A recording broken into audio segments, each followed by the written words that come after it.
Bendiciones en el nombre de nuestro gran Dios y Salvador Jesucristo. Les habla Guido Rojas, teólogo católico, transmitiendo en vivo, en directo desde la ciudad de Palmira, Valle del Cauca, Colombia. En esta ocasión tenemos a un amigo de la casa, del canal, muy conocido por todos, muy querido, que es el pastor Percy J. Ray, pastor bautista de la ciudad de Los Ángeles en Estados Unidos, que vamos a tener un diálogo muy interesante sobre una frase muy conocida, Extra Ecclesia Nulla Salve, Salus de San Cipriano, uno de los padres de la iglesia, pero vamos primero a darle la bienvenida al pastor Percy Ray y que él también se pueda presentar. Adelante, pastor, bendiciones. Muchas gracias, mi estimado hermano Guido. Se les saluda cordialmente desde aquí de Los Ángeles, California, y a todos los hermanos que nos van a estar sintonizando en esta hermosa tarde. Como muchos ya me conocen, soy el pastor Percy J. Riley de la ciudad de Los Ángeles, quien les saluda en esta hermosa tarde, noche o día, depende de donde me estén viendo. Y pues hoy vamos a estar hablando sobre un tema muy, muy interesante, tema que realmente es necesario que se enseñe, se predique, y pues saludo cordial a todos. Dios les bendiga. Hermano Guido. Gracias al pastor Percy Ray, gracias a las personas que se van conectando. Vamos entonces a tener un diálogo de 1 hora sobre este interesante tema y claro, es importante también conocer la perspectiva, no solamente católica, sino también en este caso de la Iglesia Bautista, porque la salvación no es un monopolio, solamente una sola iglesia, ni mucho menos. Entonces, por eso, ya con el pastor Percy Ray, que es una persona muy conocedora también de estos temas y también ya con el cual se puede dialogar de una manera muy amena, sin necesidad pues de ofensas y ataques como entre los hermanos cristianos. Y todo se fue a raíz porque últimamente los que me conocen saben de que, vamos a ver si puedo compartir pantalla para que veamos unas publicaciones que he hecho yo en mi Facebook personal y que pues han causado un poco de polémica porque digo yo, y claro, vamos a mirar de que así es, de que, permítame a ver acá, me voy a mirar mientras, de que hay que tener en cuenta que la salvación es algo que hace parte de todos los cristianos. O sea, de hecho, pastor, cuando vamos después a mirar el tema sobre el término iglesia católica, que también a veces la gente cree que solamente es en relación a Jesús, a la iglesia católica romana, y hoy vamos a hablar más exactamente de lo que es la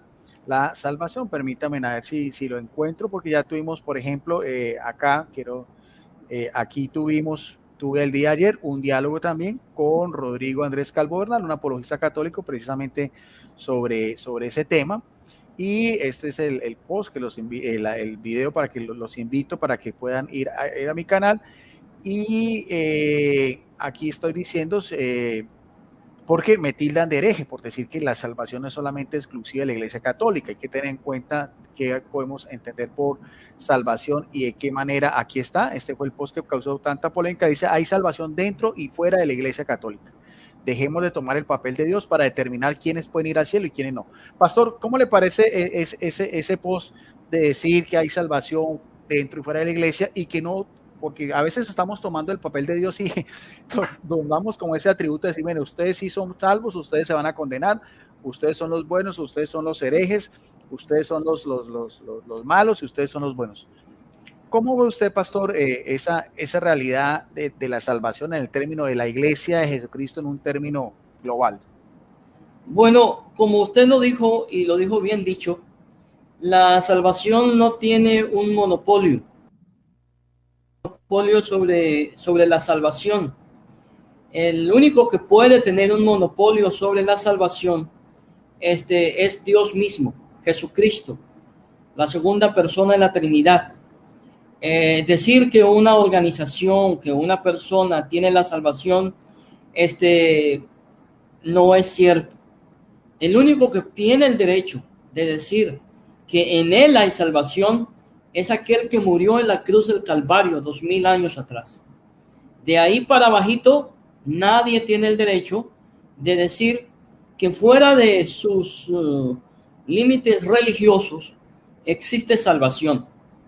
Porque este libro que sostengo aquí es la Biblia, me enseña y nos enseña que en ningún otro hay salvación, solamente en Jesucristo. Así que eso es lo que la Biblia me enseña, no lo que yo opino, sino lo que la palabra de Dios me dice a mí.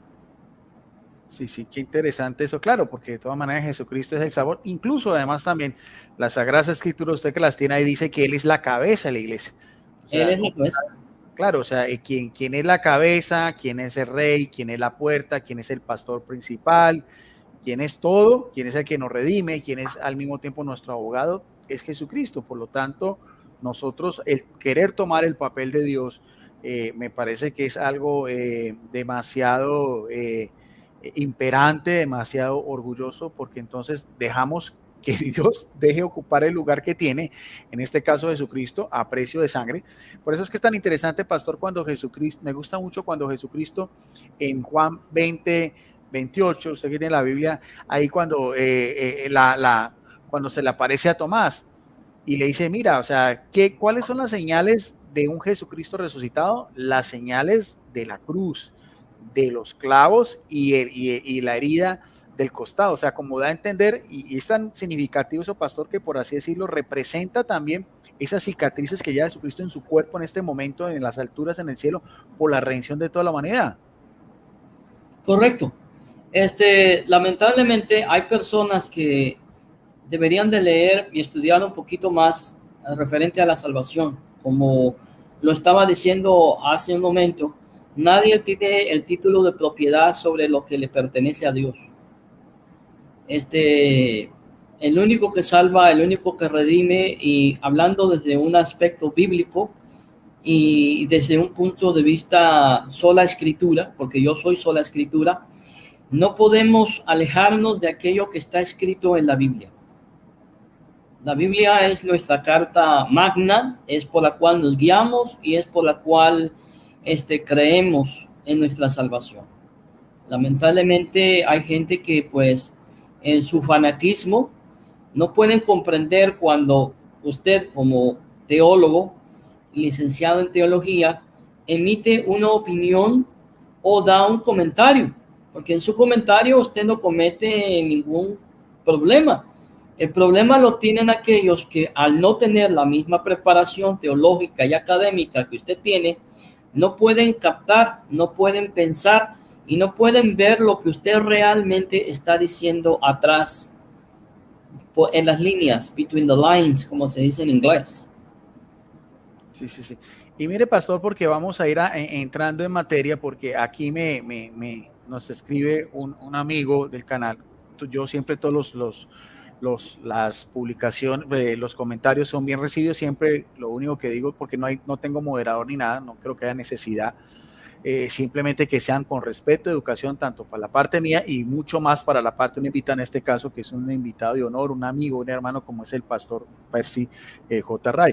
Dice Jordi Piriano Lume, apologética y seguido. Entonces, se contradice Cipriano de Cartago y su obra sobre la unidad de la Iglesia Católica. Exactamente, de eso es que vamos a hablar, porque al pastor también le causa mucha, hoy cuando hizo el pastor una publicación, precisamente esa frase de Cipriano de Cartago, de uno de los padres de la iglesia en Cartago, en el norte de África, que fuera de la iglesia no hay salvación, extra nula ecclesia salus.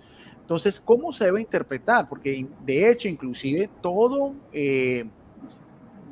contexto de los padres de la iglesia hay que mirarlo también en la realidad de la iglesia de aquel entonces, que era la realidad de la iglesia, por qué lo dijo y en qué circunstancias se dan, porque si no, entonces podemos tomar una frase fuera de contexto.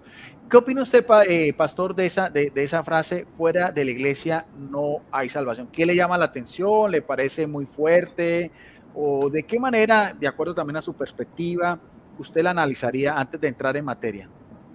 Bueno, realmente la frase ecclesia nulla salus suena bonito, pero está equivocada. porque no debería decir Ecclesia nulla salus, sino debería de decir Christus nulla salus. En otras palabras, fuera de Cristo no hay salvación. A mí me parece curioso, le voy a decir lo que me parece curioso de esta enseñanza, es que no fue enseñada por los apóstoles. No hay ni un registro histórico. No estoy hablando de la Biblia, porque si hablamos de la Biblia, entonces no hay evidencia bíblica de esa enseñanza. No hay evidencia histórica que diga que fuera de la iglesia no hay salvación. Es más, mi pregunta sería, ¿hay algún padre de la iglesia, tanto oriental como latino, que haya enseñado esta cosa de fuera de la iglesia no hay salvación? ¿O solamente fue hasta el siglo IV? O sea que han pasado 3 siglos o 4 siglos y la iglesia jamás lo había enseñado. ¿Sí? Es mi pregunta. Por eso yo puedo decir que la frase Ecclesia nulla salus no es bíblica y no es histórica y no fue enseñada ni por los apóstoles, ni por la iglesia primitiva, ni por el mismo Jesucristo. Al contrario, ¿qué podemos encontrar en la Biblia que apoye lo que yo acabo de decir? Christus salus nulla, no, ¿cómo se llama? Ecclesia nulla salus. Ok, Christi nulla salus. ¿Qué podemos encontrar de que fuera de Cristo no hay salvación? Hechos capítulo 4, verso 12. En ninguno hay otra, no hay salvación, porque no hay otro nombre debajo del cielo dado a los hombres en que podamos ser salvos. Eso lo dijo un apóstol. Ahora vamos a lo que dijo Jesús. Jesús dijo, yo soy el camino, la verdad y la vida. En otra parte de la Biblia dice, porque de tal manera amó Dios al mundo que ha dado a su Hijo unigénito para que todo aquel que en él crea. ¿Y quién es ese persona a la que se refiere que debemos de creer para tener salvación? Es Jesucristo. Entonces, la frase Ecclesia nulla salus está equivocada porque pone la atención en el organismo equivocado, cuando debería decir Christus nulla salus, que es en quien debemos de poner los ojos para poder ser salvos. Entonces, como lo repito nuevamente y lo voy a repetir durante todo el en vivo, es que la salvación no está en la iglesia. La salvación está en Jesucristo. Bien, sí, sí, qué interesante porque es una posición del pastor muy respetable, como el pastor mismo lo dice, es sola escritura, en el cual pues el pastor está dando su apreciación. Pastor, antes de entrar en materia, porque para que la gente sepa en qué se dio ese contexto, o sea, por qué Cipriano también de Cartago lo dijo y en qué circunstancias lo dice, vamos a analizarlo un poquito también para entrar en materia, porque la gente dirá, bueno, ¿y quién fue Cipriano? ¿Y qué era la vivencia? ¿Qué era lo que se vivía en la iglesia en aquel entonces? Y después también con el catecismo de la iglesia católica, que también quisiera también conocer su opinión, porque estamos solamente dialogando, esto no es un debate ni mucho menos, sí. Estamos entre hermanos. Cipriano de Cartago, lo voy a hacer de esta obra que es de Justo L. González, dice Historia abreviada del pensamiento. Muy buen libro, yo lo tengo también. Es muy corto, aparece en la página 95, podría serlo de cualquier otra, pero las referencias son las mismas porque es el mismo hecho histórico. Dice, en el periodo que lleva de Tertuliano a San Agustín, la personalidad más notable de la iglesia en África septentrional era Cipriano de Cartago, Cartago en el norte de África, ¿no? Nacido a principios del siglo III en el seno de una familia pagana de posición económica desahogada. Cipriano se convirtió al cristianismo cuando contaba aproximadamente 40 años de edad. Tras su bautismo, decidió llevar una vida austera, vendiendo sus propiedades para distribuir su riqueza entre los pobres. O sea, que una persona generosa, o sea, tenía esa cosmovisión cristiana del evangelio, lo que le dijo Jesucristo al joven rico. En el año 248, quizás 249, Cipriano fue electo obispo de Cartago por aclamación popular, que era algo muy común, vox populi, vox Deo. Ahora, ¿en qué circunstancias se da esa frase de que fuera de la iglesia no hay salvación? Extra, o sea, extra es fuera, esta iglesia nulla salus.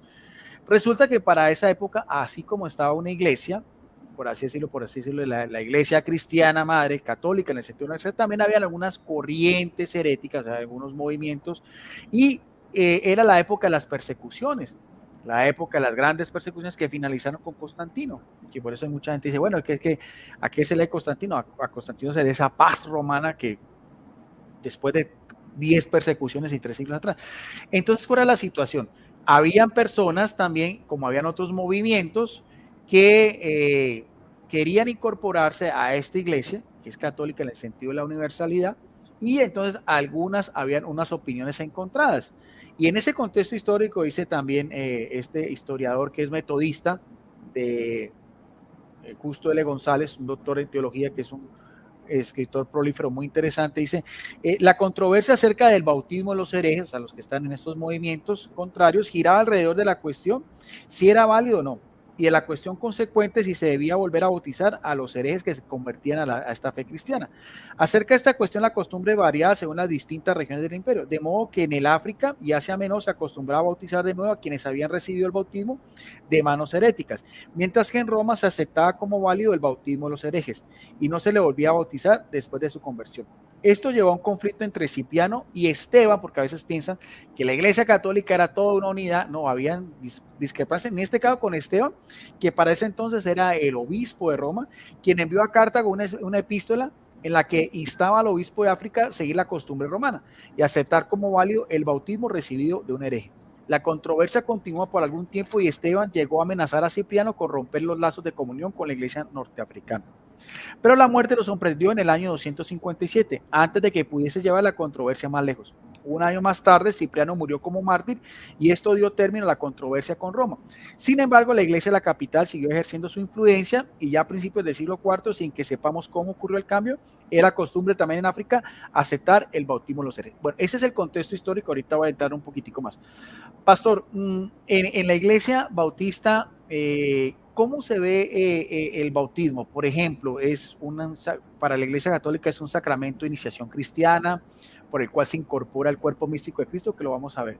Y en este caso, en el caso pues, de la Iglesia en Roma, era que no había necesidad. De hecho, inclusive si una persona viene a la Iglesia Católica Romana y es bautizado en la fórmula trinitaria, que reconoce al Padre y el Espíritu Santo, no es necesario volverlo a bautizar.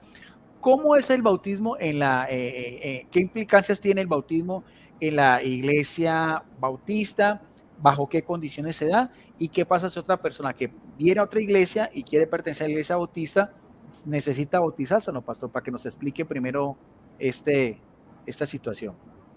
Bueno, para nosotros el bautismo no es un sacramento, es una ordenanza. Para nosotros los bautistas, Jesucristo dejó dos ordenanzas, que es el bautismo y la Santa Cena, o sea, lo que ustedes llaman Eucaristía. El bautismo es aplicado a toda persona que dentro de la doctrina bautista se conoce como recibir a Cristo. Toda persona que recibe a Jesucristo como su único y verdadero Salvador tiene un discipulado. En ese discipulado se le enseñan las doctrinas básicas del cristianismo y después de haber finalizado todas esas doctrinas básicas del cristianismo, se le bautiza. ¿Sí? No se le oye. No se le oye. Pastor, como era el catecumenado en la iglesia antigua, que también había un periodo de instrucción, como usted está diciendo, eso también viene de la iglesia. De hecho, inclusive eran casi 2 años. Y de hecho, cuando iba a la celebración de la Eucaristía, ellos salían. Y ya después había una ceremonia, especialmente el sábado de Pascua. En esa instrucción, por ejemplo, en ese catecumenado, en esa catequesis o esa instrucción en la iglesia bautista, ¿cuánto es el proceso, pastor? El proceso dura 3 meses. Dura 3 meses en los cuales se le enseñan todas las doctrinas, como ya dije, básicas del cristianismo. Se prepara a esa persona, y después se le hace como un pequeño examencito, digamos, un pequeño examen de lo que ha aprendido durante todos esos 3 meses, y ya se le bautiza en el nombre del Padre, del Hijo y del Espíritu Santo.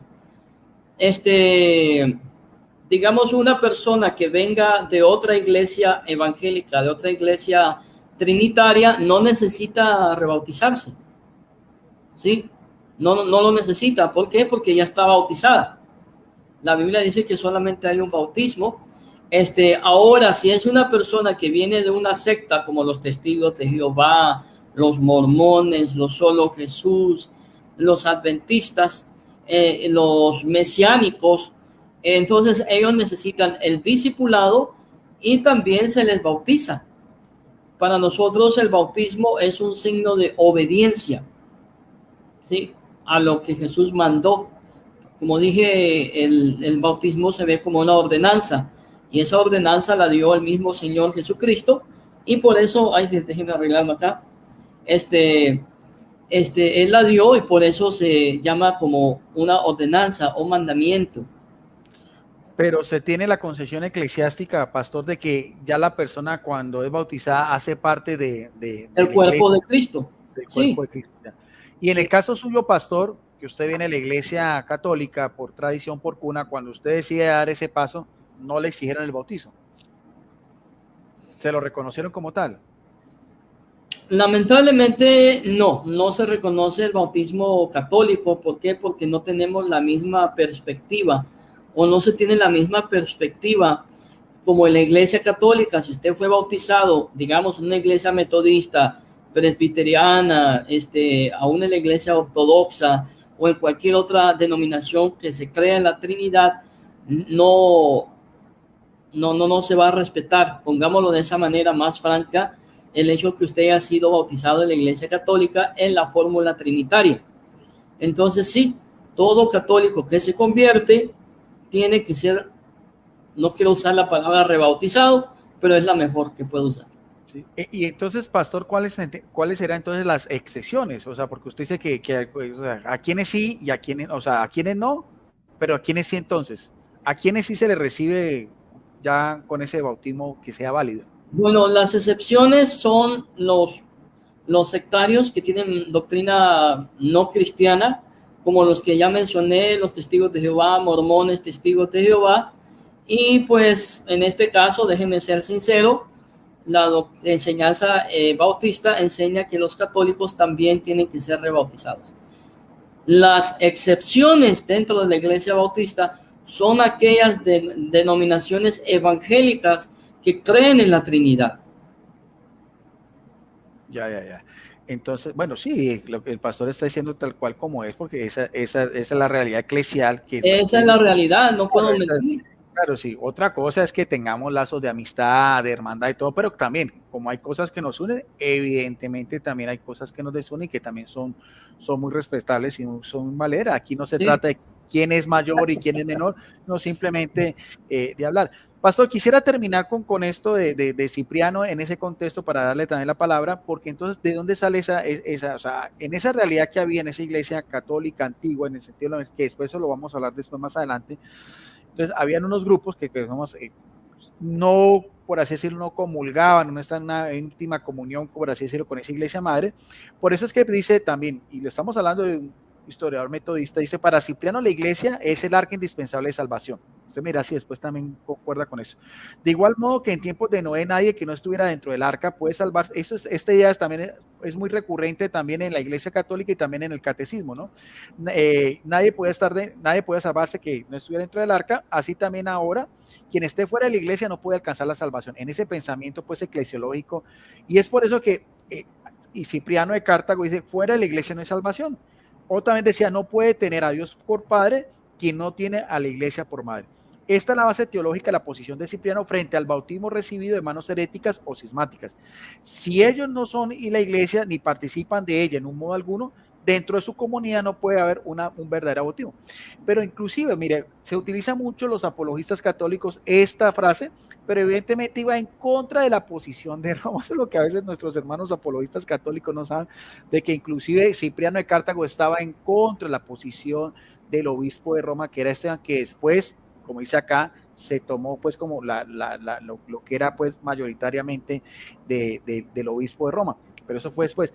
Ahora, pastor, usted también ve como Cipriano de Cartago, donde dice que la iglesia es como el arca, ¿no? ¿Le parece bonita esa figura o ese simbolismo? Sí, claro.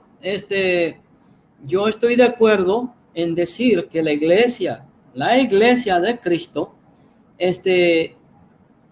lleva la salvación porque la iglesia está en Cristo, ¿sí? Lleva un mensaje de salvación. Es como cuando Jesús dijo, yo soy el camino, la verdad y la vida, y nadie viene al Padre si no es por mí. Jesucristo es la puerta al Padre, pero nosotros como cristianos somos la puerta a Cristo. ¿Sí me entienden? Entonces, cuando se dice que en la iglesia está la salvación, está correcto el ejemplo, ¿sí? Que la iglesia es como el arca de Noé, donde entra, pues claro, la iglesia es como el arca donde se encuentra la salvación, donde está Cristo, donde el hombre tiene que ir a la iglesia de Cristo para encontrar la salvación, el camino a la salvación. Pero el problema con ciertos hermanitos es que ellos excluyen a los demás. En otras palabras, si tú no eres de mi iglesia, estás salvo, estás perdido eternamente y tu destino es el infierno, infiel, hereje, hijo del diablo. No, la salvación está en todo cristiano que predica el evangelio que está escrito en esta palabra, en este libro que se llama Biblia. ¿Sí? Nosotros somos la puerta por la cual una persona puede entrar para conocer a Jesucristo.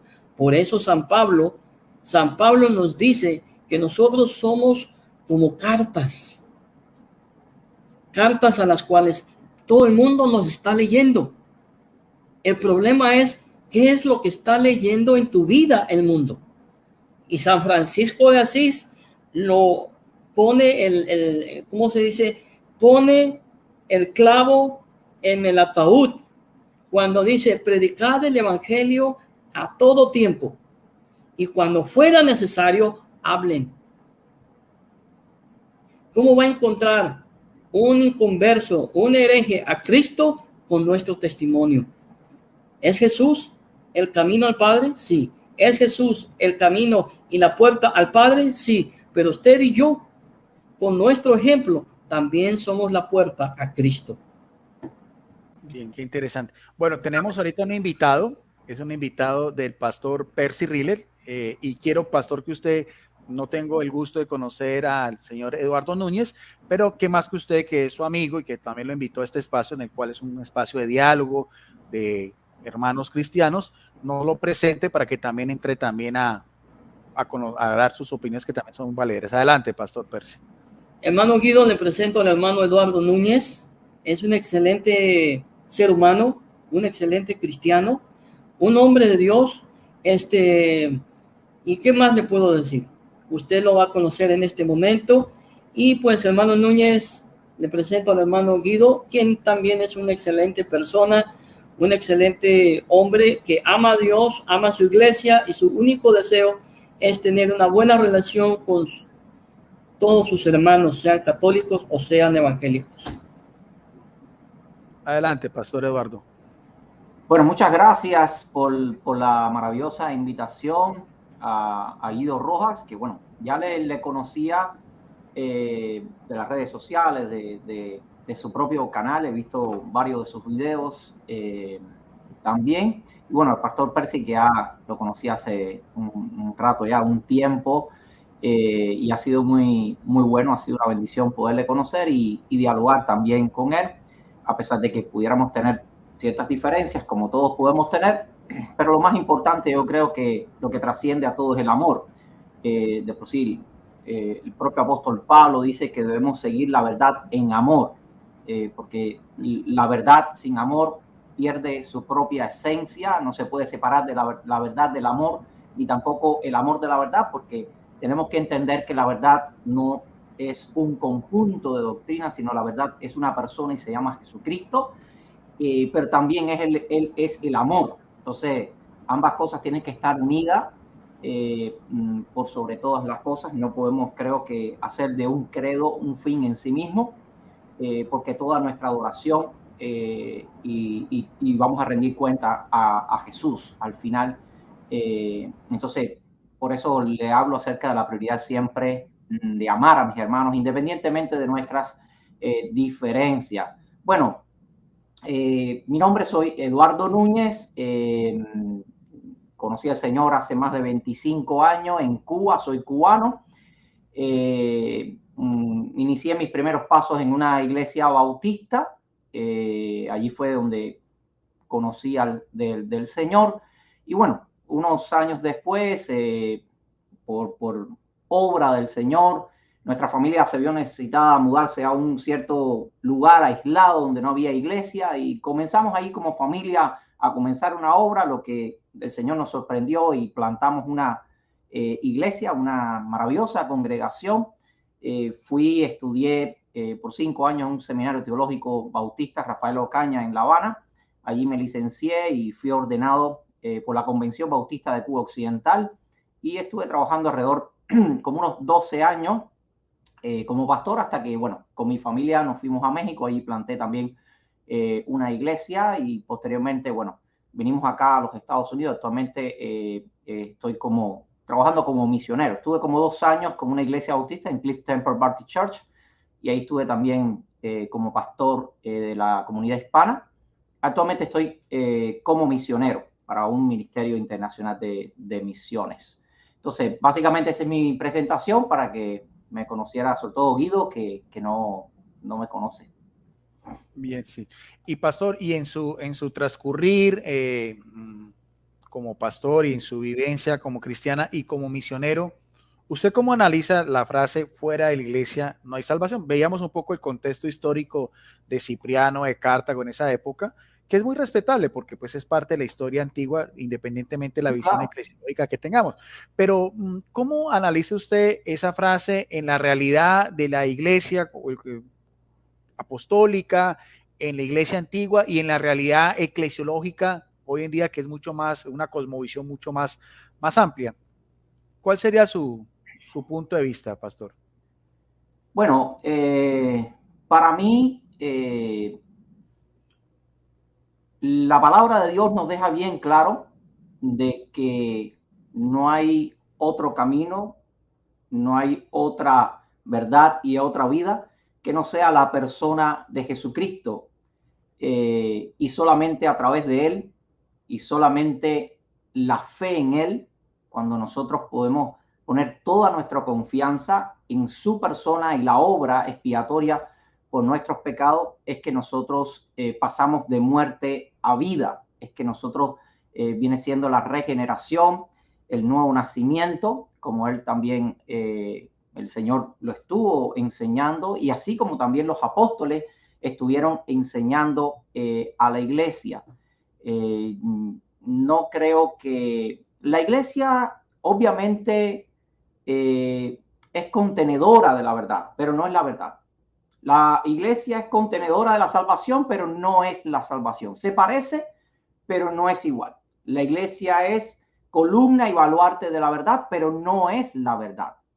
Entonces, por supuesto, imparte salvación, porque somos nosotros como mensajeros de Dios o como instrumentos de Dios, que entonces exponemos, llevamos el mensaje de nuestro Señor Jesucristo, la salvación de nuestro Señor Jesucristo.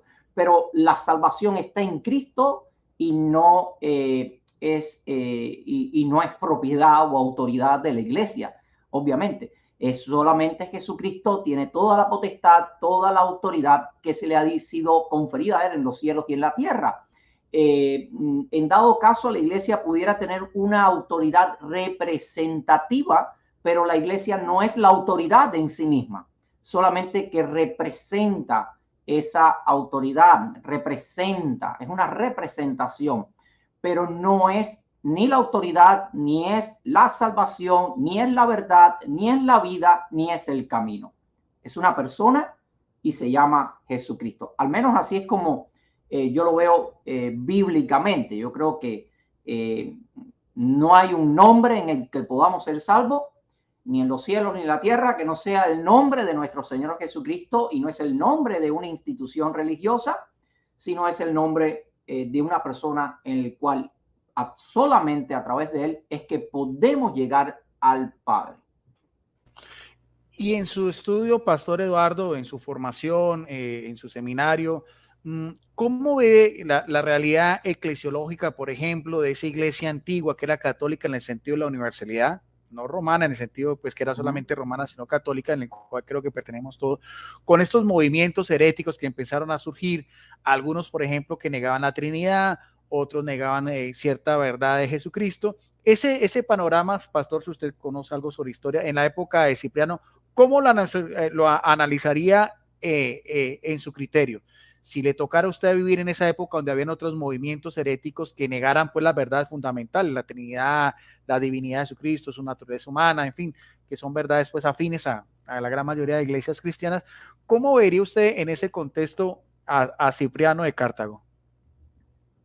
Bueno, lo cierto es que son contextos completamente diferentes. La cosmovisión de ahora no es la misma cosmovisión de hace muchos años atrás. Creo que la institucionalidad de la iglesia y su formalidad en esos tiempos era mucho más universal que lo que hoy en día tenemos. Eso da al traste, vamos a decir, una ortodoxia mucho más rígida, mucho, si quiere llamarla sólida, pero diría yo mucho más rígida, en el cual no había espacio para otra cosa, no había espacio para un pensamiento teológico más allá de lo que oficialmente pudiera dictar el clero de la iglesia. Claro está, la iglesia tenía que responder ante, evidentemente, doctrinas heréticas, y tuvo que responder a eso con concilios, pero también, de cierta manera, con ciertos rigores. Y creo que es natural, ¿no? Es natural que se reaccione de esa manera, porque no es el mismo pensamiento. De por sí, aún Martín Lutero, que básicamente su intención era hacer una reforma de la Iglesia Católica, nunca él quiso irse de la Iglesia Católica, hizo todos sus intentos, pero igual se le vio imposible poder hacer algo desde un contexto, a pesar de que no negaba, yo creo, los principales fundamentos de la Iglesia Católica, como el tema de la Trinidad, etcétera, etcétera. Solamente el tema esencial, pudiéramos decir, que era la justificación, el tema de la justificación, y se la vio bien fea. Pero a su vez, yo creo que Martín Lutero hereda también ese sistema, vamos a decir, jerárquico, bien sólido, bien rígido, porque él también al final cierra su clero, cierra su credo también, y se arma de una ortodoxia también bastante rígida desde su posición, al punto que termina también persiguiendo a muchos otros que pensaran completamente diferente a él. ¿Por qué? Porque es afectado obviamente por la misma cosmovisión del contexto en el cual estaba viviendo, ¿no? Más o menos por ahí es lo que yo entiendo, ¿no? Sí, qué interesante. Ahora, si quieramos avanzando, por ejemplo, para que vamos conociendo la opinión, porque este es un compartir entre hermanos. Por ejemplo, para la Iglesia Católica Romana, a la cual yo pertenezco, se cree, y es parte también de nuestra doctrina oficial, que los medios de salvación, en este caso para nosotros, son 7 sacramentos, 3 de iniciación cristiana, que son bautismo, la Eucaristía, la confirmación, 2 que tienen que ver de orden social, que quiere decir el matrimonio, y el orden sacerdotal, que eso de pronto varía un poco con lo del equivalía como a los pastores, en el sentido de los líderes de la iglesia, y 2 de salvación, que serían la unción de los enfermos y bueno, ¿cuál me faltaría? Bautismo, Eucaristía, confirmación, matrimonio, orden sacerdotal y la unción, y la confesión y la unción de los enfermos. Eso, por así decirlo, básicamente, para la Iglesia Católica, aparte pues también de de la asistencia pues del Espíritu Santo, la Biblia, la tradición y sobre todo pues también como Jesucristo, los credos de fe que vienen de esa iglesia antigua, que el cual heredamos todos, son más o menos básicamente un compendio general de lo que la iglesia cree con medios de salvación. Primero, para el pastor Percy Riel, ¿cuáles cree que sean los elementos más fundamentales como una persona en su concepción bautista se pueda salvar? ¿Cuáles serían? Aparte, evidentemente Jesucristo como tal, pero ¿qué otros medios o qué implicaría también la salvación en una teología bautista un poco más amplia?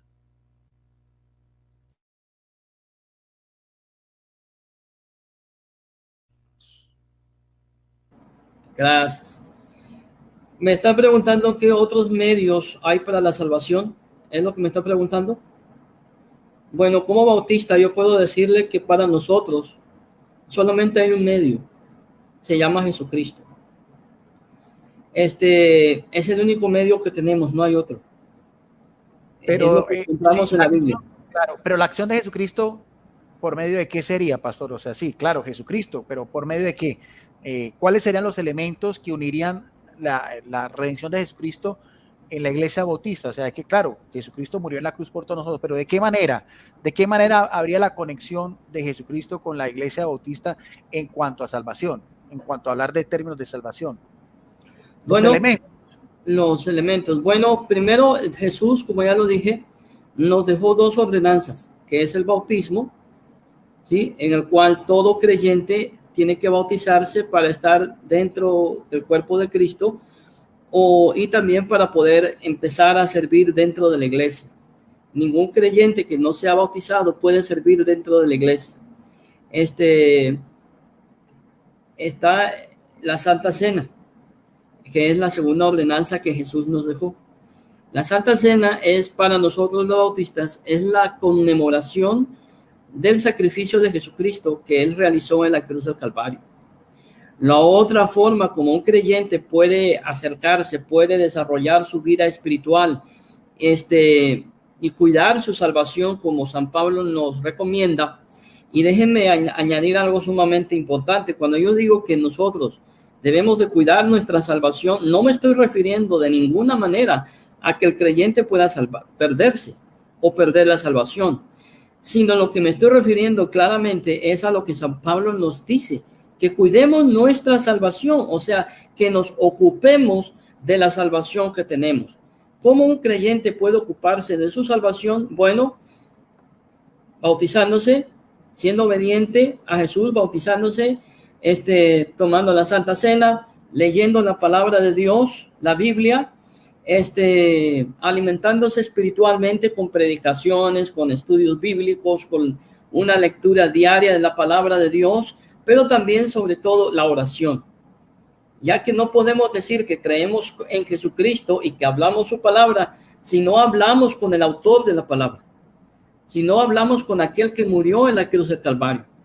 Entonces, de esa manera es como el cristiano puede desarrollar, cuidar su salvación, y tener una relación con Jesucristo a través de la oración, a través de una vida cristiana consagrada y dedicada a Dios, leyendo su palabra y, por supuesto, haciendo obras, pero no obras para salvación, sino obras que son el producto de la salvación que nosotros tenemos, como ayudar a los pobres, ayudar al necesitado, ¿sí? No para salvación, sino de salvación, que es muy diferente.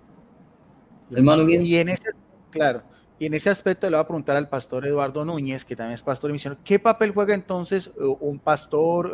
Hace las funciones de un sacerdote para la Iglesia Católica, lidera esa comunidad, lidera el culto. ¿Cuál es el papel entonces en cuanto a ese plan de la salvación en las funciones que tiene que ver con un pastor y con un misionero? Pastor Eduardo Núñez. Sí, bueno, quiero aclarar al menos el único medio que entendemos para la salvación es a través de la fe, es decir, creer, confiar, poner toda tu entera confianza en la persona y la obra de Jesucristo. Por supuesto, Para eso hay que entender el evangelio por el cual somos salvos. Para eso hay que entender cuál es la obra que Cristo ha hecho por nosotros y conocer al menos lo elemental de la persona de Jesucristo, ¿no? Pero quería aclarar eso. No somos salvos a través del bautismo, no somos salvos por la cena, solamente somos salvos por medio de la fe, y por medio de la gracia de Dios, por supuesto, como un regalo de Dios, y entendemos que no es por obras, que nosotros, y creo que en ese sentido la Iglesia Católica también cree que tampoco es por obra y que es por medio de la fe. Tengo entendido eso. Ahora, ¿en qué puede influenciar un pastor para la salvación de alguien? Bueno, básicamente la única manera en que un pastor pudiera influenciar, yo creo que es de la misma manera que cualquier otro cristiano pudiera hacerlo, que es compartiendo el evangelio por el cual nosotros somos salvos, compartiendo el mensaje de salvación. Ahora, ¿qué es lo que un pastor puede hacer desde la salvación? Es decir, con las personas que ya han sido salvas, porque nosotros entendemos que es la obra del Espíritu Santo quien convence de pecado, de justicia, de maldad. Es el Espíritu Santo quien hace la obra de convencer a esa persona. Nosotros entendemos que para el hombre natural, sin Cristo, el evangelio, como lo dice el apóstol Pablo, es locura. Es decir, de por sí le dices a alguien, mira, Dios te da vida eterna, y para él se ríe, se burla. Sin embargo, le dices, mira, te regalo $1.000.000 y da un brinco en el cielo y al momento toma $1.000.000. Y yo digo, bueno, pero qué absurdo. ¿Qué vale más, $1.000.000 o vivir eternamente? Me parece que vale más vivir eternamente que $1.000.000. Sin embargo, el hombre que es natural sin Cristo no entiende esto, no puede percibir esto, porque para él es totalmente una locura el evangelio, porque solamente se puede discernir de una manera espiritual. Entonces, nosotros entendemos que nosotros somos simplemente los instrumentos de Dios que Dios usa para llevar, somos los pies que anuncian el evangelio de Jesucristo. Ahora, la palabra o el evangelio tiene poder en sí mismo, siendo guiado por el poder del Espíritu Santo para convencer a la persona que no está en Cristo de responder a ese evangelio. Por tanto, nosotros no hacemos nada para la salvación. Solamente Dios, de principio a fin, le pertenece y hace para la salvación del que está perdido. Ahora, desde la salvación, sí, los pastores cumplimos un rol esencial y muy importante, porque somos sobrevedores de la grey de Dios. Somos sobrevedores de la grey de Dios. ¿Qué significa eso? Bueno, en primer lugar, yo creo que hay tres cosas que implica, porque hay que cumplir ciertos determinados requisitos. No todo el mundo puede ser pastor, no todo el mundo puede ejercer ese llamado, y yo creo que uno de ellos es poder tener una edad madura. Es decir, una edad madura, no debiera ser una persona jovencita, debiera ser una persona madura, un anciano, un presbítero. Otra de las cosas, creo que tiene que tener la vocación, que no es más que el pastorado. Lo que nosotros entendemos que es un pastor es una vocación, ¿ok? Es una vocación de la cual viene de parte de Dios. Y por último, el oficio o lo que ejercemos, que creemos que no es un cargo, no es un título, no es una posición jerárquica, sino desde mi punto de vista de la eclesiología, más bien es una función dentro del cuerpo de Cristo, que obviamente es del liderazgo, no posicional, no de título, sino más bien es un ejercicio de una función que no es más que velar por el rebaño de Dios. ¿Cuidar de qué? Bueno, de los lobos rapaces, de aquellos que vienen a confundir el rebaño de Dios, que vienen a como usted ahorita estaba hablando acerca del tema de las herejías, el tema de las falsas doctrinas, pero también una de las cosas esenciales que creo que debemos cumplir todos los pastores, y es un factor muy importante dentro del desarrollo, el crecimiento de la iglesia para llegar a la estatura de la plenitud de Cristo, es ser un modelo a seguir. Es decir, que cada pastor debe ejercer una fe digna de imitar. Si un pastor no puede ser un modelo para otro, no es pastor, ni tiene vocación, ni cumple los requisitos para ejercer, porque una función indispensable de un pastor es modelarle a la iglesia la vida de Cristo. Es por eso que el apóstol Pablo decía, sed imitadores de mí, así como yo soy de Cristo. Es por eso que Pablo podía decir, todo lo que vieron hacer en mí, todo lo que yo les he enseñado, todo esto hagan y el Dios de paz estará con vosotros. Esto mismo el apóstol Pablo quería replicar en los líderes, inclusive cuando manda a Tito, le dice para que puedas establecer o puedas corregir lo que es deficiente en la iglesia, establecer ancianos en cada iglesia. ¿Por qué? Porque se necesitaba hombres que ejercieran una fe digna de imitar y pudieran modelar la vida de Cristo para que otros pudieran seguir ese modelo. Así que cumple varias funciones, pero desde la salvación.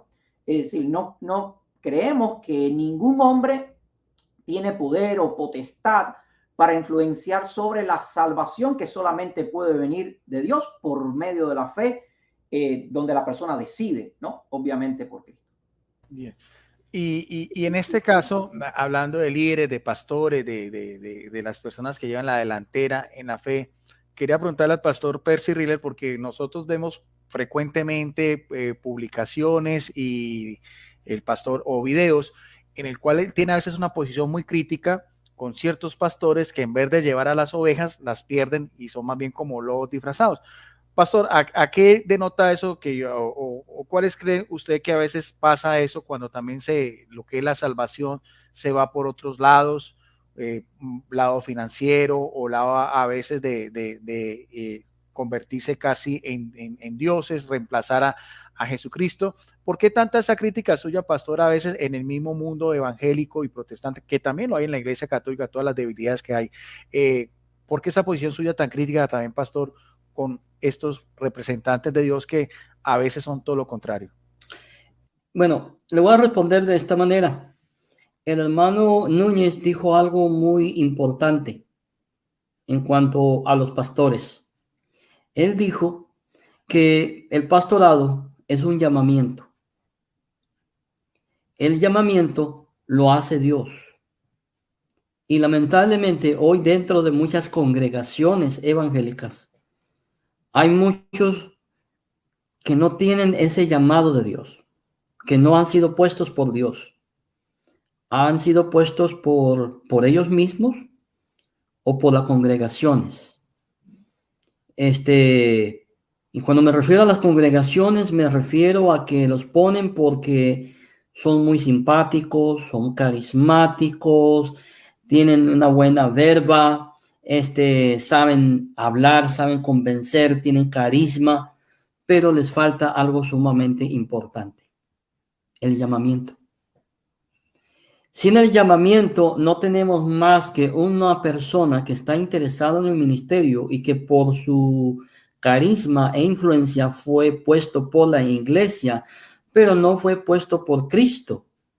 Entonces, mi crítica hacia esas personas es exactamente esa, que al no ser puestos por Jesucristo, no tienen amor por las iglesias, no tienen amor por la congregación, tienen amor, sí, por la lana de las ovejas, ¿sí? Pero no tienen amor por el corazón de la oveja. Ese es el gran problema. Por eso, al no tener el llamamiento de Dios, su interés no está en la oveja, está en lo que la oveja le puede dar a él. Y el pastor no está puesto para servirse de las ovejas. Está puesto para servir a la oveja, pero a Dios primeramente. Hermano Núñez, ¿quería decir algo? Vi que levantó la mano. Sí, me gustaría responder a esa pregunta porque es muy buena, muy interesante. Yo conocí precisamente al pastor Percy por esas críticas. Conocí al pastor Percy porque se caracteriza por eso. Y muchos de la iglesia evangélica le han venido encima, ¿no? Le han venido encima. Y muchos creen entonces que él es católico, profesante católico romano, etcétera, etcétera. Y más con eso.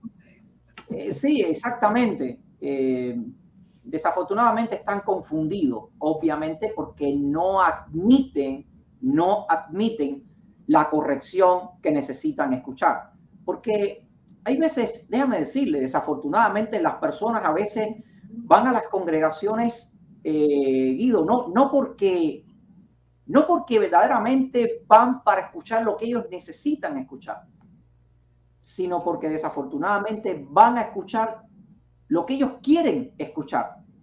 No importa que les engañen, ellos están dispuestos a que les engañen, a que le vendan un falso evangelio, a que le vendan el evangelio del millonario, de la prosperidad, de la sanidad, del evangelio, ese evangelio superfluo, ¿no? Falso, ¿verdad? Del decreto, yo ato, yo domino, yo controlo.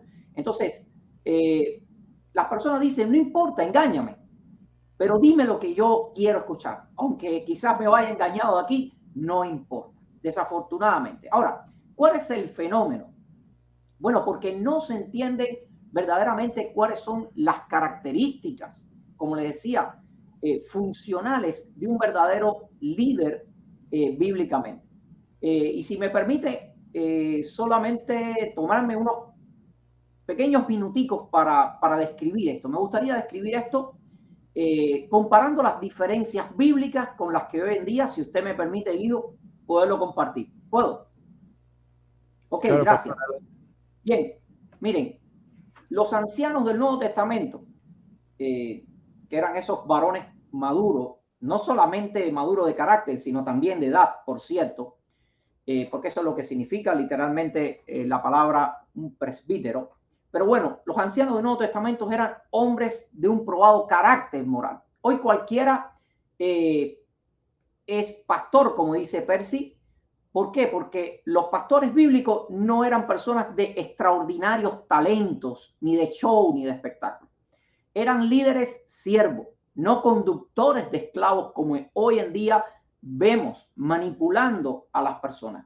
Eran hombres de probada espiritualidad y de fidelidad. No eran administradores de autoridad ni expertos gerentes.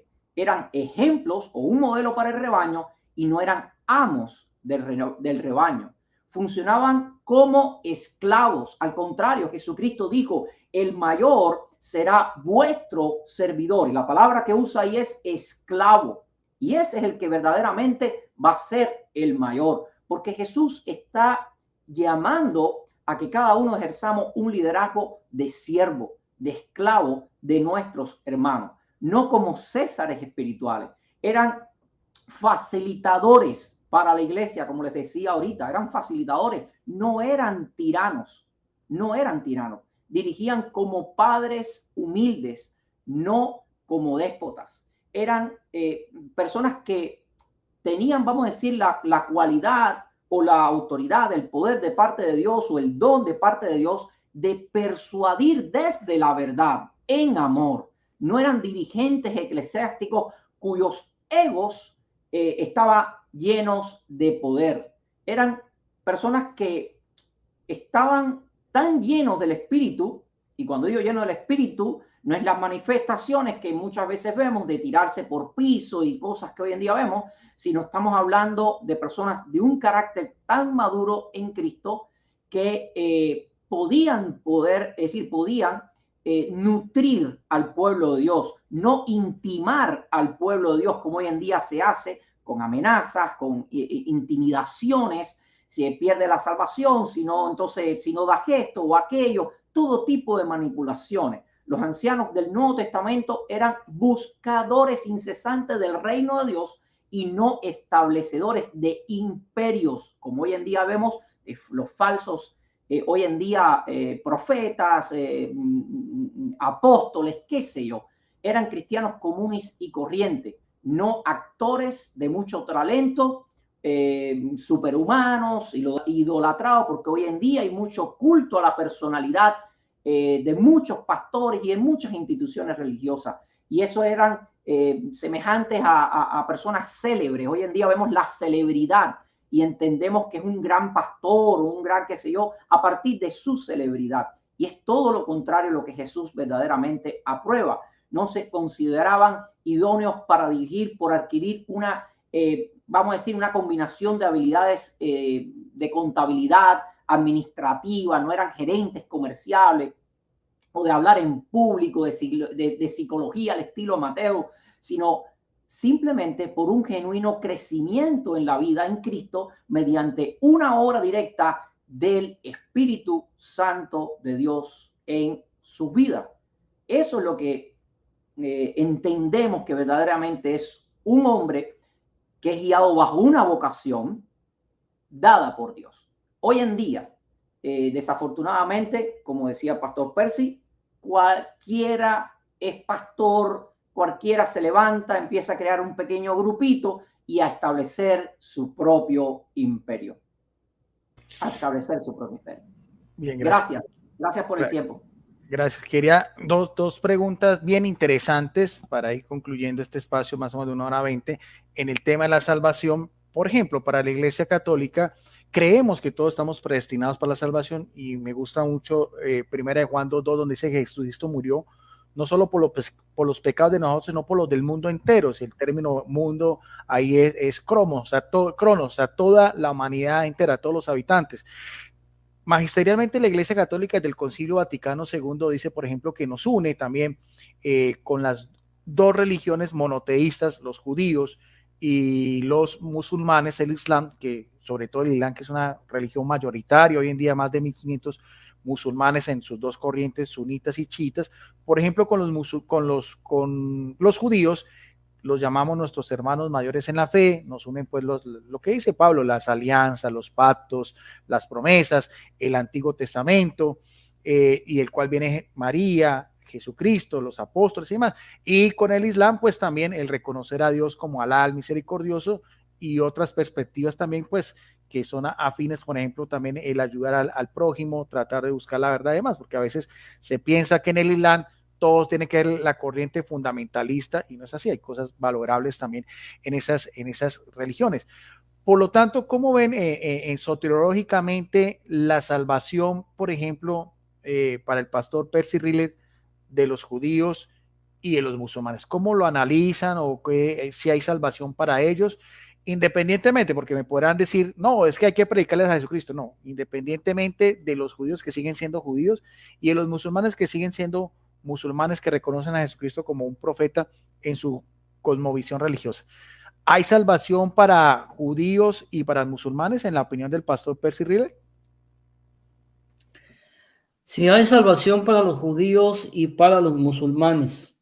Sí hay salvación.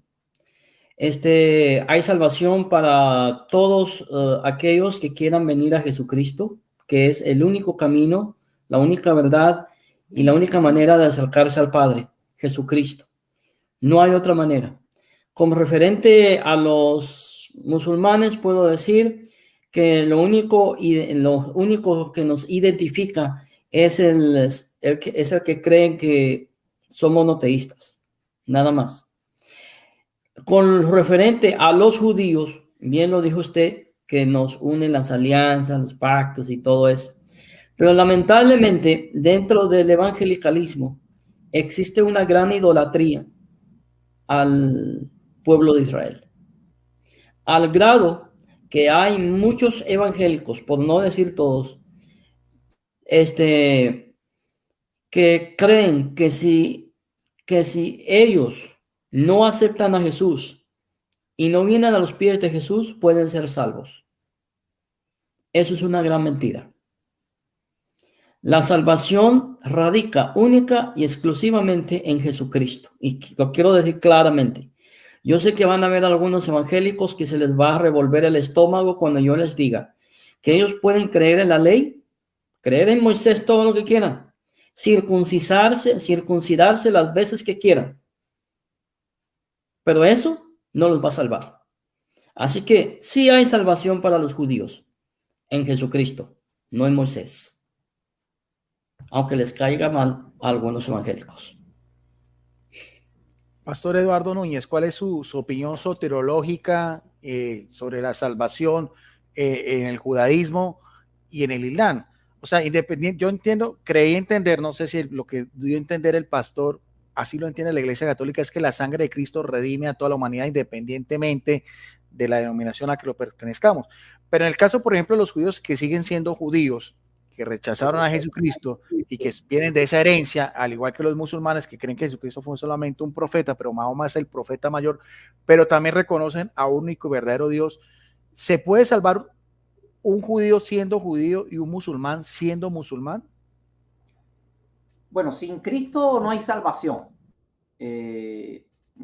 Evidentemente, Jesucristo provee salvación para toda etnia, para todo pueblo, para toda nación, pero hay una condición, y ahí en Juan capítulo 3 lo dice claramente, en todo el capítulo lo habla claramente, donde se necesita creer en Jesucristo, se necesita creer en Cristo.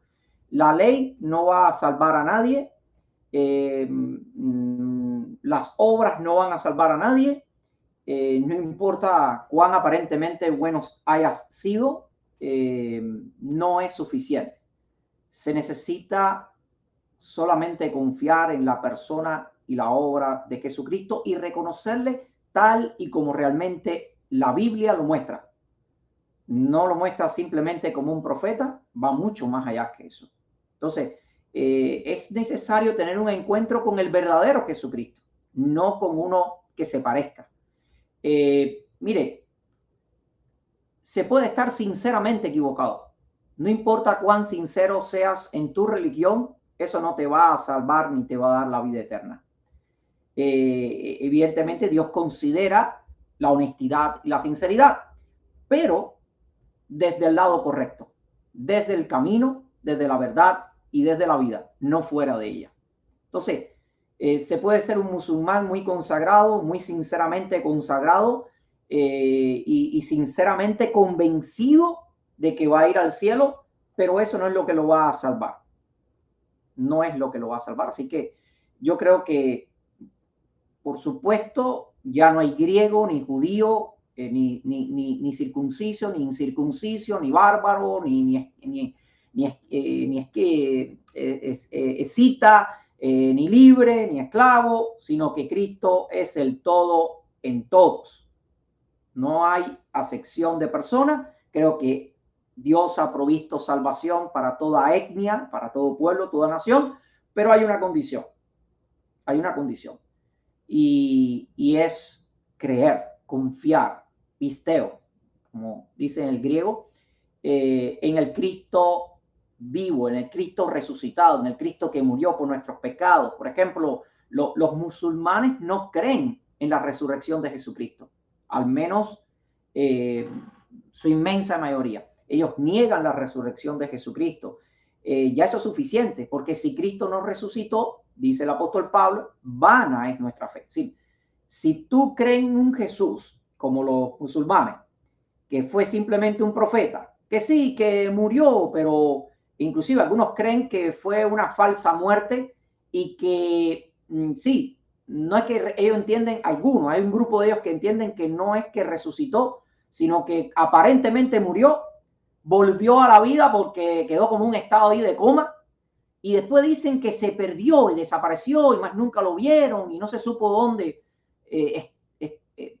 no se supo más de él. Entonces, eso, no hay salvación desde un Cristo que no resucitó, porque vana es la fe. Así que para el apóstol Pablo, siendo inspirado por Dios mismo, literalmente le está diciendo entonces a un musulmán, no estás creyendo en el Cristo vivo, porque el fundamento de nuestra fe, por supuesto, radica precisamente en la resurrección de Jesucristo, dando evidencia de que había vencido la muerte y al pecado. Eso es lo que nos permite a nosotros entonces sentarnos en los lugares celestiales juntamente con Cristo. Por tanto, desde la teología bíblica, no veo a un musulmán, ni tampoco veo a un judío, ni tampoco veo a un...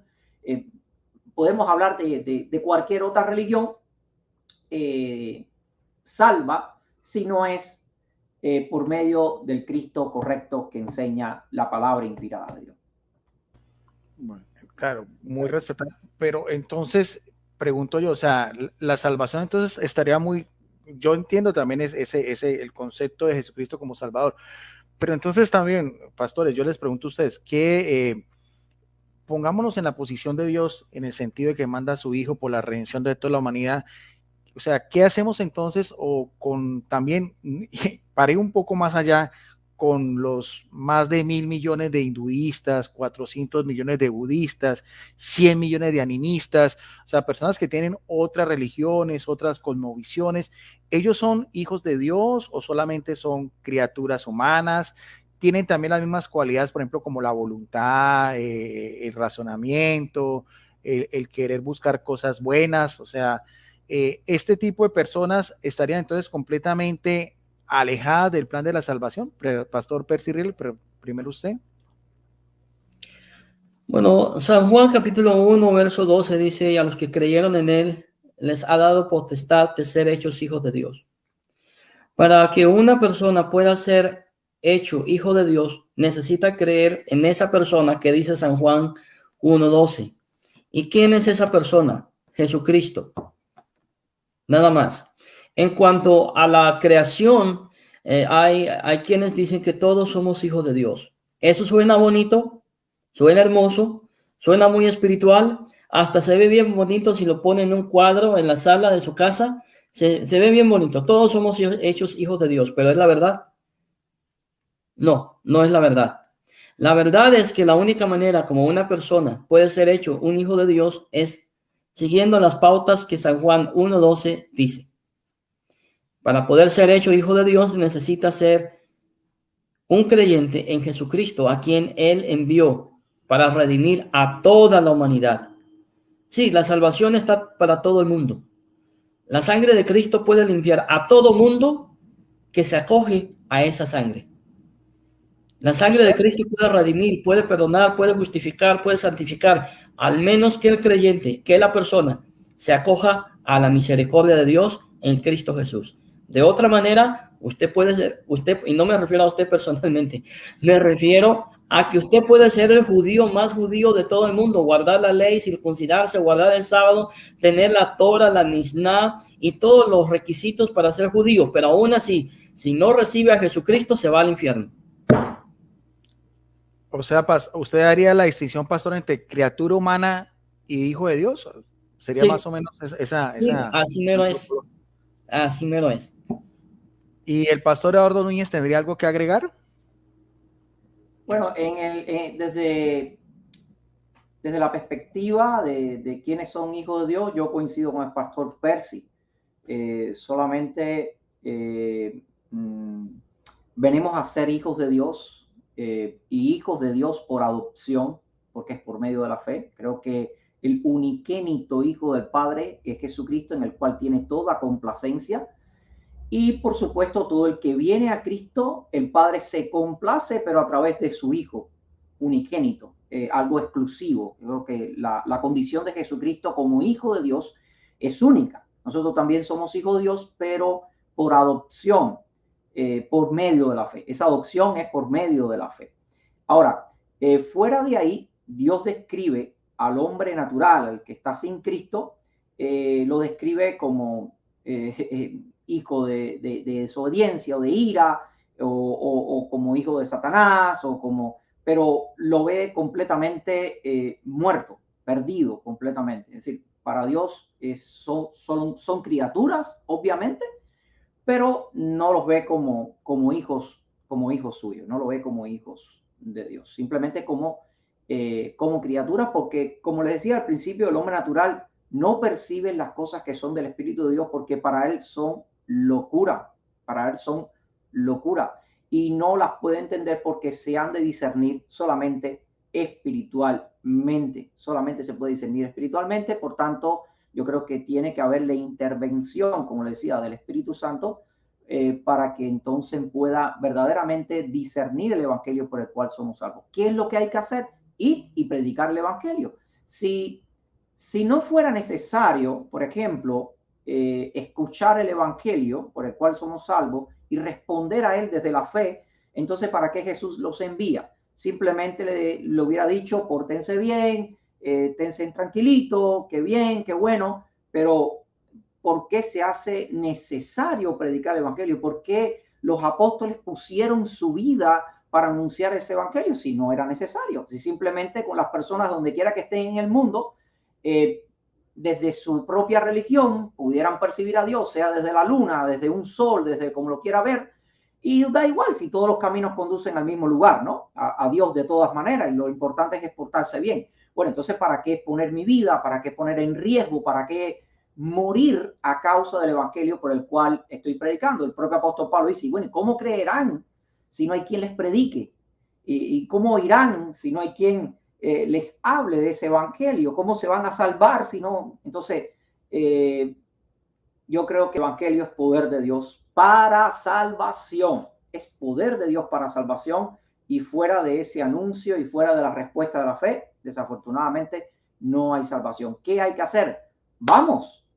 Yo mismo soy misionero, soy plantador de iglesia, y una de las cosas que me dedico es a movilizar el cuerpo de Cristo para llevarlo a esos lugares donde usted está hablando, donde hay miles, millones de personas que ahora mismo se están perdiendo. Y le digo, claro, no puedo dar los datos ni nada, pero le puedo asegurar, Guido, que hay muchísimos, pero muchísimos misioneros y familias de misioneros en esos lugares musulmanes, exponiendo sus vidas, poniendo en riesgo todo para alcanzar a esas personas por amor de Jesucristo.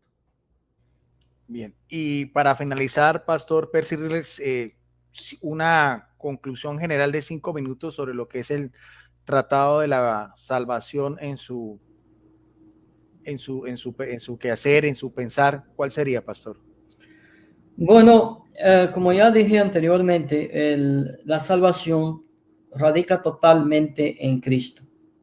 No hay otro nombre en el cual podamos ser salvos, no es en el nombre de Mahoma, Buda, de Moisés, no es la ley de Moisés, es solamente en Jesucristo. Ahora, después de ser salvos, vienen responsabilidades de todo creyente. El crecimiento lo da Dios, sí, lo da Dios, pero es responsabilidad del creyente, buscar la manera de crecer, de alimentarse. En mi país hay un dicho que dice: Dios no es laguna para mantener lagartos. ¿Qué quiere decir esto? Que hay mucho cristiano holgazán que no quiere pagar el precio para crecer, para tener una vida de crecimiento. Este ejemplo lo vemos tanto dentro de la iglesia católica como dentro de la iglesia evangélica. Y hoy, lamentablemente, dentro de muchas congregaciones evangélicas existe el falso evangelio de la prosperidad. Tú tienes el derecho a ser próspero porque es herencia de Dios para ti. Tú nada más decláralo, tú nada más decrétalo y es tuyo, porque tú eres un semidios que puede declarar las cosas que no son como que si fueran. Este libro que tengo aquí no me dice lo contrario. Me dice todo lo contrario de esa falsa enseñanza. Pablo nos invita, nos llama a que cuidemos esa salvación. ¿Cómo la vamos a cuidar? Orando, ayunando, leyendo su palabra, ayudando a los demás. Eso es lo que conlleva las responsabilidades de la salvación. Gracias, es todo lo que tengo que decir. Gracias. Y Pastor Eduardo Núñez, ¿cuál sería su conclusión en cuanto al Tratado de la Salvación? Bueno, el Tratado de la Salvación no es complejo, es muy simple, es por medio de la fe. Es a través de la gracia inmerecida de Dios, es decir, la obra que ha hecho Cristo por nosotros, y que nosotros, una vez que somos, vamos a decir, directamente expuestos al Evangelio, al mensaje de salvación, y por supuesto, convencidos por el poder del Espíritu Santo, respondemos desde la fe, y al menos para mí eso es suficiente para tener vida eterna. Eso es suficiente para tener vida eterna. Ahora, usted dirá, bueno, ¿y qué tal de obras o qué tal? Bueno, simplemente ya, bueno, para mí simplemente es así. Es solo por medio de la fe es que somos salvos. Ahora, no es cualquier fe, por supuesto, es una fe que tiene la cualidad en sí misma de hacernos perseverar en Cristo. Es una fe que tiene la cualidad en sí misma de mostrar por medio de las obras que verdaderamente estamos en la condición de salvos, de verdaderos hijos de Dios, porque los verdaderos hijos de Dios que han verdaderamente creído y que tienen la fe salvadora, eso implicará obras dignas de arrepentimiento. Inclusive yo soy de los que creo, no era el tema, aunque creo que ahorita se habló de eso, yo no había entrado, creo, sobre el tema del bautismo como requisito para la membresía de la iglesia. Yo soy de los que creo que el bautismo no es requisito para la membresía de la iglesia. Creo que una vez que una persona cree en Jesucristo, pone su una verdadera confianza en la persona y la obra de Cristo, el Espíritu Santo sella a esa persona y el Espíritu Santo inmediatamente incorpora a esa persona en el cuerpo de Jesucristo, en el cuerpo del resucitado, en ese cuerpo, vamos a decir, espiritual de Cristo. Por ejemplo, en 1 Corintios capítulo 12 dice, porque por un solo espíritu fuimos todos bautizados en un cuerpo. Y ese bautismo ahí no es el bautismo en agua. Es decir, es claro que la palabra bautismo significa introducir en. De por sí hay varios bautismos en todo el Nuevo Testamento que habla, y uno de ellos es como el Espíritu Santo nos incorpora o nos introduce en el cuerpo de Jesucristo, ya sean judíos, griegos, esclavos, libres, a todos se nos dio a beber de ese mismo Espíritu Santo. Una vez que hemos creído en la persona y la obra de Jesucristo, somos introducidos o bautizados, ese es el término que usa el apóstol Pablo, que era un término muy común para referirse a introducir en este caso dice en el cuerpo de Jesucristo. No puede haber una persona que ya es salvada y esté fuera del cuerpo. Eso es imposible. Todo lo que está fuera de un cuerpo orgánicamente está muerto, no está vivo. Por tanto, si una persona ya está vivo en Cristo porque tiene la salvación, no puede obviamente estar fuera del cuerpo, porque si está fuera del cuerpo, usted es un ser mutilado. Por tanto, el Espíritu Santo, que es quien da vida al creyente, lo resucita, vamos a decir, de entre los muertos por el poder de la fe, obviamente, viene a nueva vida esa persona y es inmediatamente sellado e incorporado al cuerpo de Jesucristo.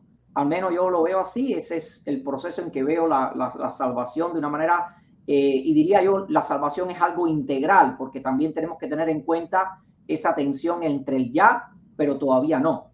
Esa tensión teológica de donde vemos que, bueno, ya yo soy salvo, pero todavía no. Bueno, ¿cómo que eres salvo y todavía no? Bueno, sí, soy salvo porque por medio de la fe, etcétera, etcétera, pero aún está un proceso de la salvación porque sigo en este cuerpo de muerte, y yo creo que la culminación de esa salvación es cuando todos obtengamos nuestros cuerpos de glorificación desde la eternidad con el Señor, y ya no haya muerte, no haya pecado, no haya maldad, no haya enfermedad y no haya nada. Esa es la culminación o el clímax de nuestra salvación.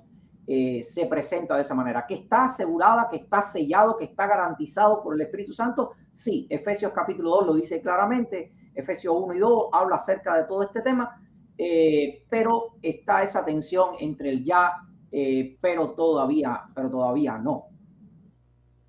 Bien, gracias al pastor. Es un tema bien extenso. Muy amplio, claro. Sí, claro. Igual, de todas maneras, era un diálogo, es un compartir. Aquí simplemente estamos abriendo espacios para que la gente, en este momento más de 50 personas, cada uno mire y analice las posiciones, que todas son muy respetables y muy valederas, porque nacen del corazón y también de la fe en que cada uno de nosotros vemos el seguimiento de Jesucristo desde nuestra propia iglesia, en este caso la Iglesia Católica Romana, y en el caso de los hermanos pastores desde la Iglesia Bautista.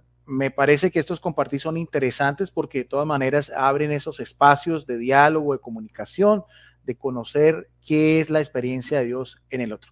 Pastor Percy Rile, gracias como siempre por su amable atención. Se le quiere, se le aprecia mucho, y si quiere también despedirse bien pueda, pastor. No, pues muchas gracias, mi hermano, por la invitación que me hizo. Dios lo bendiga, siempre se le aprecia y sus invitaciones siempre son bienvenidas. Y pues quedamos a la orden. Y que Dios bendiga a su audiencia. Se les extiende un saludo cordial en el nombre de Jesús. Y pues queremos la paz de Cristo. Gracias. No olvide, pastor, que también lo puede usted compartir también en sus redes sociales, compartir, al igual que el pastor Eduardo Núñez. También vamos a darle también para que se despida, pastor.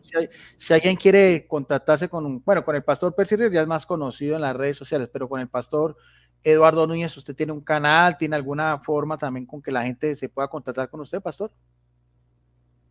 Bueno, yo no tengo canal realmente, no, simplemente, bueno, en TikTok tengo allí donde algunos ya me conocen, como Eddie Gospel, me pueden buscar ahí en TikTok, que es lo que más bien hago, son videitos corticos, y hace tiempo tampoco ya hago, porque por causa del tiempo, ¿no? Y del ministerio, el trabajo, me ocupa bastante tiempo. Pero quiero agradecer la bendición y la oportunidad a usted, licenciado Guido Rojas, por darme la oportunidad de estar en su canal. Ha sido una gran bendición poder dialogar con ustedes, también con el pastor Percy. Gracias a todos los que están en el chat también allí comentando y compartiendo, y realmente ha sido de edificación. Gracias. Este tiempo. La paz del Señor esté con ustedes. Gracias entonces a ustedes por su amable atención, por haber sacado este espacio. Esperemos que podamos más adelante volver a hacer estos espacios de compartir y mirar también estas posiciones que nos enriquecen uno al otro, porque yo me enriquezco escuchando al pastor y escuchando al pastor Percy, escuchando al pastor Eduardo Núñez, porque vemos también cómo ellos también tienen esa percepción de lo que es el amor común en nosotros en Cristo Jesús, teniendo siempre el como nuestro gran Dios y Salvador. Bendiciones para todos. Quedamos también, como decía el pastor Percy Rier, en la paz de nuestro gran Dios y Salvador Jesucristo. Gracias y nos vemos en otra oportunidad.